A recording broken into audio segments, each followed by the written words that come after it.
Mark Titus. That was incredible college football in South Bend, Indiana. On Saturday you night. like that? That was incredible college football. That was like the height, especially this year where we haven't had really big games with good teams.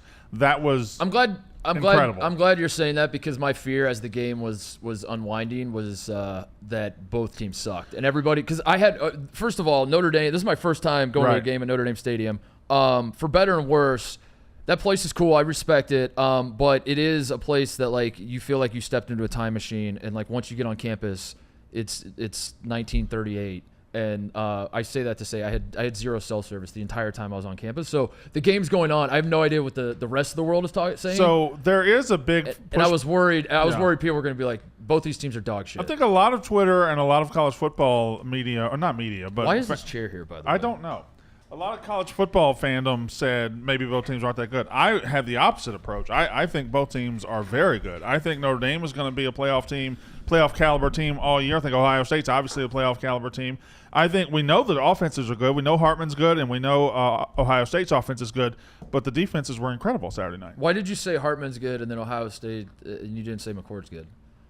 Why is this country scared to say that Kyle McCord might be good? Kyle McCord might be good. That's absolutely – no, I wouldn't say he might be good. I would say Kyle McCord is good. Kyle McCord's good. Thank you, Brandon. Thank you. That's all. Is that okay? We'll get in the show Why now.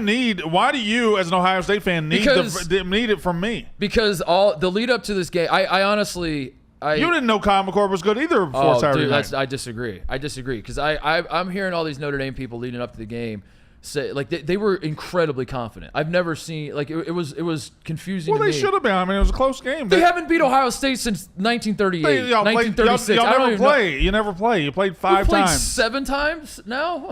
7 times in 150 years. We beat Notre Dame by 10-plus every single time we played them. Every single time. And you would think at a certain point, and I said this to Connor too, as listen, Penn State looks pretty good, Connor. I won't disagree with that. Penn State's very good. Penn State's very good. Ohio State has owned Penn State, so, like, the idea that you could be a Penn State fan and say, like, we're going to fucking crush Ohio State, I would say, like, let's just wait and see. And so Notre Dame fans coming into this game were like, we have the better quarterback. We have we finally have everything we need. And I was like, what makes Sam Hartman so good? Sam Hartman's been around for 6 years. Mm-hmm. Has he ever won a game like he won? Here's what you're doing. They're very good too. Sam Hartman is very good. No. Your defense was outstanding the other night. They were, yeah. Your defense was outstanding. Like I think both these teams will.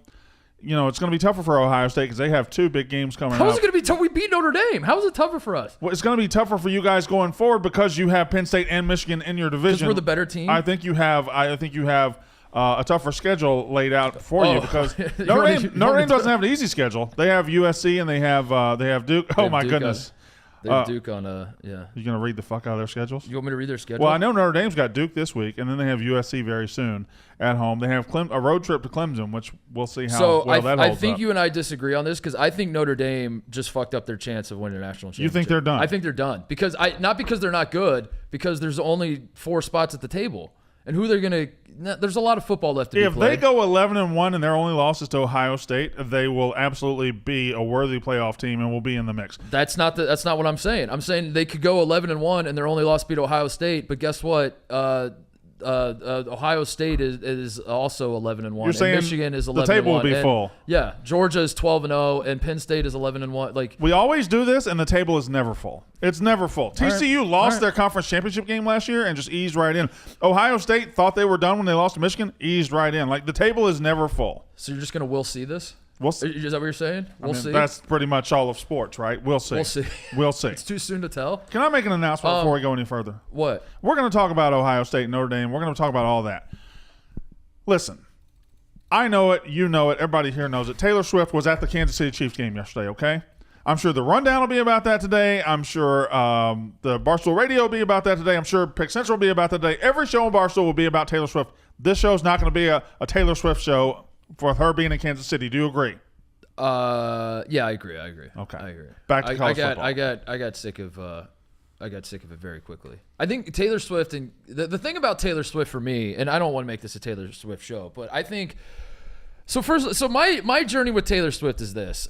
When she first came out and bust onto the scene, I think I was a fan. I think like the way she just kind of what are you doing, Brandon? What are you doing? In pre-production, we had this talk.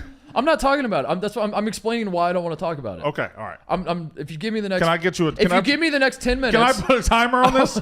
I give you 30 seconds. Give me 10 minutes and I will explain. 30 seconds to tell me your history with Taylor Swift. In excruciating detail why I don't give a single shit about this. Okay. Why don't we just so it all fast started, forward to that? It all started when Drew Looks at Me. Okay, so when that song came out, I think I was in high school. That was so good.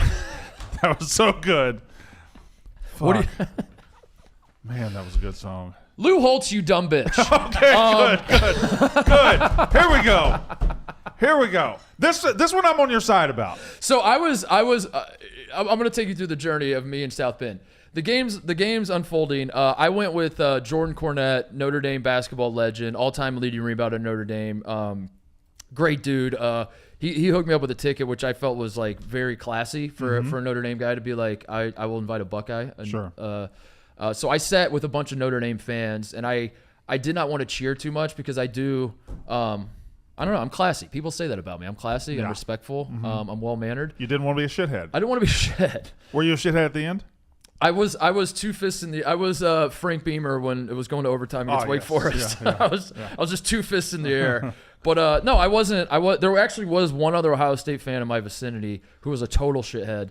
And he, we would pick up big first downs, and he's got two middle fingers. He's like, "We're gonna fucking fight!" And I was like, "No, we're not." I just kept saying, "No, we're not. We're not fighting." But anybody. you look good by de facto. Yeah. Because he was an asshole. Yeah. Okay, good. I kept telling Notre Dame fans I'm not like those other guys. So Ryan Day took shots at Lou Holtz. Yeah. So as the game was going on, I was like, I basically what I was saying, Brandon, was like, I didn't want to have the attitude of like suck my dick, Notre. I wasn't gonna be like coming in here on Monday, shot out of a cannon, ready to talk the shit because I felt like we didn't play that well and we deserved to lose. But then I saw the Ryan Day press conference and I got fired up, and it reminded me that Lou Holtz is in fact a dumb bitch. Yeah. Well, a lot of people are like, Ryan Day shouldn't have done this. Ryan Day is looking weak, and Ryan Day's doing this. Listen, Ryan Day is a fucking football coach, okay? And if Ryan Day goes out there and somebody calls his program soft, he's going to get pissed about it. And listen, Lou Holtz went on national TV and said they were soft and said they would lose and said that he's fair game. And if you're not going to talk about 86-year-old coaches or 86-year-old people, you can't talk about any Notre Dame fan because that's what they all are. Every Notre Dame fan is 86 years old. Dude, I think what happened was no one saw the context. So I think most of the country that was watching this game suddenly sees Ryan Day in the post-game press conference cut a wrestling promo where he's just like motherfucking Lou Holtz out of nowhere. Yeah. And I don't think people understood that Lou Holtz the day before said Ohio State is going to lose because they're soft and their coach is soft and Notre Dame's better. I want this to happen across every sport. Yeah. I want when you beat North Carolina in basketball, I want somebody to say fuck Dean Smith. I don't care that he's dead. I want it all. Just fuck everybody when you beat them. But show me a football coach. To your point, show me a single football coach that will take being called soft lightly. Like there's not a coach buy a football coach, by the way. Like Lou Holtz might be old, but he is a football coach. And listen, I when Lou Holtz said what he said, I didn't fully disagree. I mean, that's some of the frustration with Ryan Day is the 4th and 1 jet sweep. Mm-hmm. I mean, that was soft. That was soft. Right. And that's like when we lost to Michigan and the rest of the country was laughing at Ohio State fans for some wanted to fire Ryan Day. Sure. Some were losing their mind about Ryan. When you're laughing about what an overreaction that was, it wasn't that we lost to Michigan, Brandon. How? It was how. Yeah. It was how. It was bullshit play calls like fucking 4th and 1 running jet sweeps. People were going crazy. And so like the criticism was semi-warranted. But yeah, for another football coach to say that, of course he's going to, in the post-game press conference, tell Lou Holtz to suck his dick. Say it again. Lou Holtz, you dumb bitch. There you go. I like that one. By the way, Lou Holtz, like the rundown, like if you're going to come at Ryan Day for being soft, which you can, you're allowed to, you got to get like the facts right of like the games. Mm-hmm. Like you can't, because he was just ripping off. Like he basically listed every single game that Ohio State had lost, and he's like, they lost because they were soft. We lost to Alabama in the national championship because Alabama was so fucking good. Right. You didn't lose to Georgia last year because you were soft either. We did not lose to Georgia because we were soft. Yeah, you lost because you couldn't kick a 50-yard field goal and because Ryan Day settled for a field goal. We lost to Clemson the one time because of refs. Was that the fumble, the two-step fumble? Yeah, the two-step fumble. That was refs. And there was also the targeting on Trevor Lawrence. Mm-hmm. Yeah. Mm-hmm. And you lost to Georgia because Marvin Harrison got hurt. And yeah, exactly. Michigan, you could say we were soft. Yeah, but that's 2 games. Hey, relax. So Relax. Lou Holtz, you dumb You're being bitch. kind of soft Lou right Holtz. now.